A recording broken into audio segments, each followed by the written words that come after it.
I canceled my daughter's wedding fund after she replaced me with her stepmom. I'm 52, and my daughter, who we can call Chloe, is 26.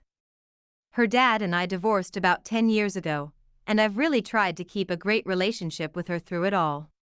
So when she got engaged, I was thrilled and immediately promised her $30,000 for her dream wedding. But that was before her father's new wife, Karen, started getting involved. The problems didn't start with a bang, but more like a slow poison, just seeping into what I thought was our unbreakable bond. For years, Chloe and I were a team. I was her first call when she had a bad day, the one she came to for advice. I held her hand through every high school drama and college heartbreak. Her father, Mark, was always around, but his focus definitely shifted after he remarried Karen. And honestly, I didn't mind. I wanted him to be happy. As long as Chloe and I had our thing, I felt totally secure. So when her amazing fiancé, Liam, proposed, I just cried tears of pure happiness. We went out for a celebratory brunch, just the two of us, and that's when I made her the promise. I squeezed her hand and said, "Chloe, honey, I've been saving for this day since you were a little girl. I have $30,000 just for you. I want you to have the wedding you've always dreamed of, with absolutely no compromises." She was over the moon, and we spent the whole afternoon just scrolling through Pinterest, laughing and making plans. It felt perfect. But the first crack showed up about a month later. We had a whole Saturday planned to go wedding dress shopping. This was a day I had been dreaming of for years, seeing my only daughter find the dress. But on Friday night, I get a text. "Hey Mom." So, Karen had a free morning and we decided to just pop into a boutique on a whim. Look. And there's a picture attached. It's Chloe, beaming, in this gorgeous lace gown, standing up on a little pedestal. And in the background? It's Karen, hands clasped to her face in that fake surprise way. The caption on the photo said, "We found the one." Spontaneous trip was a success. I honestly felt the air leave my lungs. I must have typed and deleted a dozen different replies before I just landed on, "It's beautiful, honey. I can't wait to see it in person." Her reply came back almost instantly, "Thanks." Karen cried when I came out of the dressing room. It was such a special moment. My special moment. The one I had mentally saved for 26 years. Gone. And I had been replaced. I tried so hard to tell myself it was just a one-time thing, you know, an innocent mistake in all the excitement. I was so wrong. The slights just kept coming, and each one felt like a tiny paper cut on my heart. When it came time to pick a venue, I had a whole list of beautiful places I'd found. Chloe barely glanced at it and said, "Oh, Karen and Dad already took me to see this amazing vineyard." Karen said it's much more us. My opinion wasn't just an afterthought, it was completely irrelevant. Then, there was the cake tasting. The only reason I even knew it happened was because Chloe posted a picture on social media. It was her, Liam, and Karen, smiling with about a dozen little cake samples. The caption? "Best part of wedding planning so far. Thanks for organizing, Karen." I wasn't even invited. When I called her, trying to keep my voice from shaking, her excuse was just so flimsy. "Oh, Mom, it was a last-minute thing. Karen had a coupon. You know how it is." No, I didn't know how it was.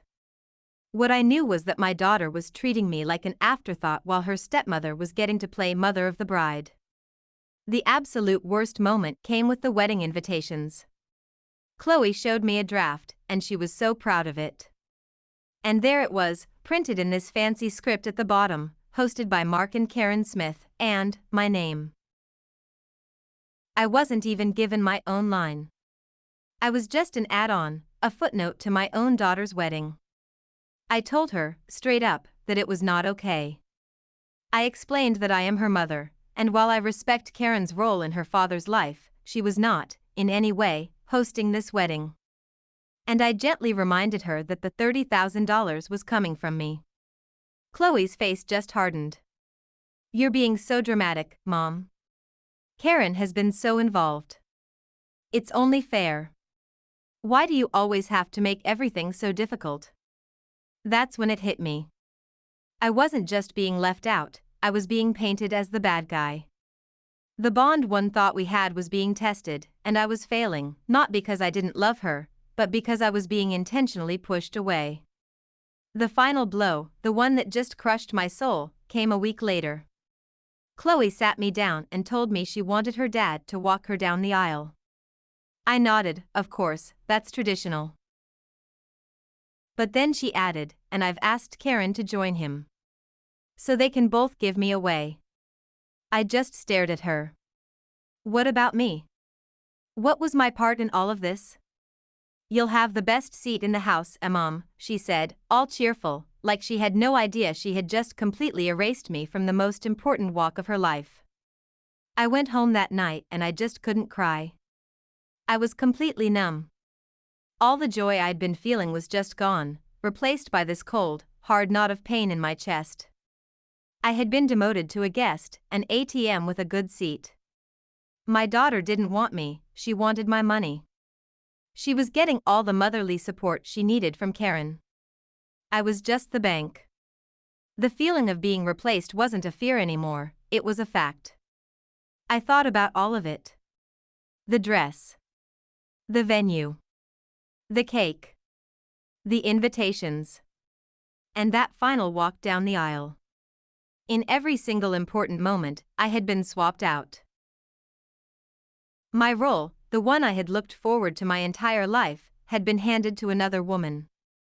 And my daughter did it with a smile. The love I have for Chloe was twisting into resentment, and I hated that feeling. So, the next morning, I made a decision. This wasn't about spite. It came from a place of deep, gut-wrenching hurt and the need to hang on to whatever dignity I had left. I logged into my online banking. The $30,000 was sitting right there in a joint account I'd set up with Chloe, nicknamed Wedding Fund. My hand was shaking as I moved the mouse over the transfer button. I saw her little face on her first day of school. I thought about our late-night talks, about the incredible woman she'd become.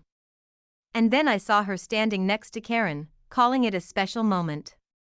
With one final, decisive click, I transferred every single penny back into my personal savings account.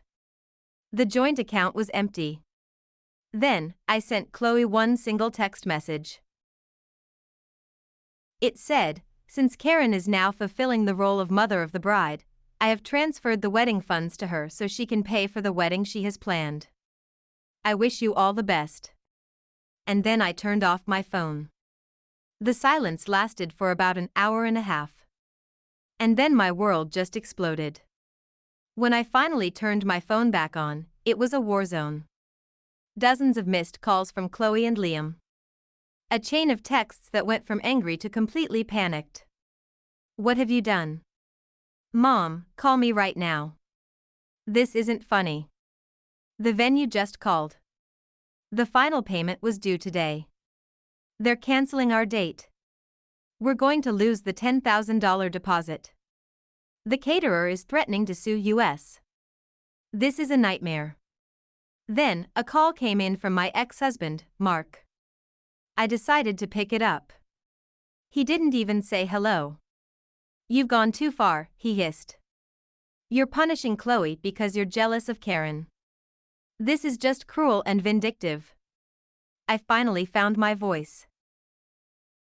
"Cruel? You want to talk about cruel, Mark?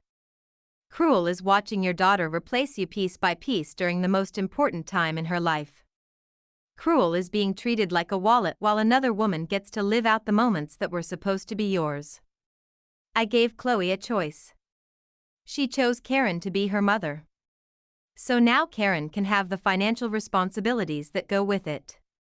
The fallout has been insane. Liam's parents have called me, begging me to reconsider. Some of my family members are telling me I'm a monster, others are saying Chloe had it coming. And Chloe, she left me one last, tear-filled voicemail. She sobbed that I had ruined her life, that her wedding was off, and that she would never, ever forgive me. She said I put a price on our relationship. But the way I see it, she did that first. She devalued me, she pushed me away, and she still expected me to write the checks. The emotional cost of being erased by my own child was devastating. What I did wasn't about the money, it was the direct result of her actions. It was the only language she seemed to understand. So that's where I am. The wedding is cancelled. My relationship with my only daughter is in pieces, maybe forever. I lie awake at night wondering if I could have done something differently, handled it better. But every time I replay it all in my head, every time I feel that sharp sting of being replaced, I land on the same conclusion. I was being treated as an inconvenience, a bank, not a mother to be cherished. Taking back the money was the only way to make her understand what she had thrown away. It was an act of pain, not of malice. But now I have to ask you. What would you have done? Was I right to pull the funding after being pushed aside so completely? Or am I the monster everyone is making me out to be? Let me know what you think in the comments. And if you want more stories about family drama and tough situations like this, make sure to like, subscribe, and hit that notification bell.